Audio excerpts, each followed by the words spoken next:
ഒരു രീതിയിലുള്ള വാലിഡേഷനോ തെളിവോ ഒന്നും ഇല്ലാതെ പേഴ്സണൽ അഭിപ്രായം തുറന്നടിച്ച് പറയാനാണ് ഞാൻ ഈ വീഡിയോയിൽ ശ്രമിക്കുന്നത്. അതുകൊണ്ട് വീഡിയോ അവസാനം വരെ കണ്ടിട്ട് മാത്രം കമന്റ് സെക്ഷനിൽ അഭിപ്രായ പ്രകടനങ്ങൾ നടത്തുക. വീഡിയോ അവസാനം വരെ കാണാൻ ശ്രമിക്കുക. ജാസ്മിൻ ഗബ്രി ഇവരുടെ കുടുംബങ്ങൾ, അതോടൊപ്പം ജാസ്മിന്റെ ഫിയോൺസെ ആയിട്ടുള്ള അഫ്സൽ, പിന്നെ പുള്ളിയുടെ കുടുംബം, ഇത്രയും പേർക്ക് ജബ്രി കോംബോയെ പറ്റി നേരത്തെ തന്നെ അറിയാമായിരുന്നുവെന്ന് ഞാൻ അടിവരയിട്ട് പറയും. ജാസ്മിനും ഗബ്രിയും പ്രീ പ്ലാൻ ചെയ്ത് സ്ക്രിപ്റ്റ് എഴുതി അതിനകത്ത് പോയി കാണിച്ചു കൂട്ടാൻ പോകുന്നത് എല്ലാം ഇവരുടെ അടുത്തുള്ള സർക്കിൾസിൽ അറിയിച്ചിരുന്നു. അതുകൊണ്ടാണ് കാര്യങ്ങൾ എത്രയൊക്കെ ആയിട്ടും ഈ അഫ്സൽ എന്ന് പറയുന്ന പുള്ളി ജാസ്മിന്റെ വാപ്പയും ഉമ്മയും എയർപോർട്ടിൽ കാണാൻ പോയത്. ഞാനല്ല, നിങ്ങൾ എന്താണ് ഓർത്തോണ്ടിരിക്കുന്നത്? അയാൾക്ക് ഒരു നാണോ മാനോ ഇല്ലാഞ്ഞിട്ടായിരിക്കും അയാൾ പുറകെ പോയത്?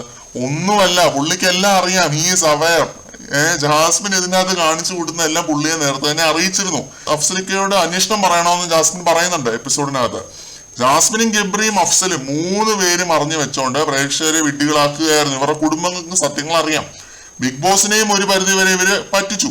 ഇത് ഞാൻ പറയുന്നത് ആദ്യത്തെ കാരണം ജാസ്മിന്റെ ആ ഒരു മാല കേസാണ്. തമിഴ് സീസൺ 7 മണിയും രവീണയും തമ്മിൽ ഒരു മോതിരം കേസ് ഉണ്ടായിരുന്നു. ഇതുപോലെ തന്നെ മണിയുടെ റിലേറ്റീവ് വന്നിട്ട് അത് ഊരി മേടിക്കുകയൊക്കെ ചെയ്തു. അതൊക്കെ കണ്ടിട്ടല്ലേ രണ്ടും കൂടി വന്നത്.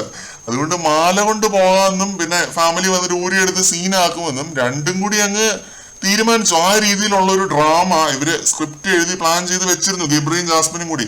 അഫ്സലും ഈ ഒരു പ്ലാനിലുണ്ടായിരുന്നു. അഫ്സലിനും അറിയാമായിരുന്നു ഈ ഒരു കാര്യങ്ങളൊക്കെ. അതുപോലെ ജാസ്മിന്റെ ഉമ്മ കൊണ്ടുവന്ന ടെഡി ബെയർ, അതൊരു കോഡാണ്. ജാസ്മിന്റെ പ്ലാൻ പ്രകാരം അഫ്സൽ ജാസ്മിന് വേണ്ടി കാത്തിരിക്കുന്നു എന്ന് അറിയിക്കാൻ വേണ്ടിയുള്ള ഒരു കോഡ്. ചുരുക്കി പറഞ്ഞു കഴിഞ്ഞാല് എല്ലാരും കൂടി ചേർന്ന് പ്രേക്ഷകരെ പൊട്ടന്മാരാക്കി.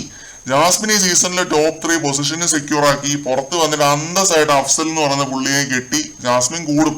ഗബ്രിയും വിളിക്കും നിക്കായിന്. ഗബ്രി ബിരിയാണി കഴിച്ചിട്ട് പോവുകയും ചെയ്യും. അതാണ് നടക്കാൻ പോകുന്നത്. ഇതൊക്കെ പറഞ്ഞ് സൈബർ അറ്റാക്ക് നടത്തിയവന്മാരും ഞങ്ങളെ പോലത്തെ കുറച്ച് റിവ്യൂവേഴ്സ് ശശി. ഈ കോൺഫ്ലിക്റ്റിനെ കുറിച്ച് എനിക്ക് ഇതാണ് തോന്നുന്നത്. നല്ല ഒന്നാന്തരമായിട്ട് പ്രീ പ്ലാൻ ചെയ്ത് വടിയാക്കിയതാണ് എല്ലാരെയും. ബൈ ചാൻസ് ജാസ്മിന് 50 ലക്ഷം രൂപ കിട്ടുവാണെങ്കിൽ ഷെയർ കൊടുക്കും ഈ പറഞ്ഞ ഗബ്രിക്കും അഫ്സലിനും. പിന്നെ മറ്റേ ഷോ ഡയറക്ടർ പുള്ളിയുണ്ടല്ലോ ആഫീസ് എന്ന് പറയുന്ന പുള്ളിക്കും കിട്ടുമായിരിക്കും ഷെയർ. കാരണം ജാസ്മിനെ വിജയിപ്പിച്ചല്ലോ, അതല്ലേ, അതിനുവേണ്ടിയല്ലേ ഈ കളിയെല്ലാം കൂടെ കളിച്ചത്. ഇതിൽ ജാസ്മിനെ മാത്രം കുറ്റം പറയാനും പറ്റത്തില്ല. ജാസ്മിൻ ഇപ്പോൾ ഉള്ളവരുടെ മുന്നിലെ എക്സാമ്പിൾസ് ആരൊക്കെയാണ്? ഡോക്ടർ റോബിനെ തേച്ച ദിൽഷ. കേപ്പ് കഥയ്ക്ക് പ്രത്യേക സ്കോപ്പും സിമ്പതിയും ഉണ്ട് എന്ന് അറിഞ്ഞിട്ട് തന്നെയാണ് ജാസ്മിൻ ഈ തീക്കളിക്ക് ഇറങ്ങി പുറപ്പെട്ടത്. പിന്നെ വേറെ ലാംഗ്വേജ് സീസൺസിൽ പറയാനാണെങ്കിൽ ഒരുപാട് പേരുകളുണ്ട് ഈ രീതി പറയാനായിട്ട്. ഇതാണ് ഈ ഒരു വിഷയത്തില് എനിക്ക് തോന്നുന്നത്.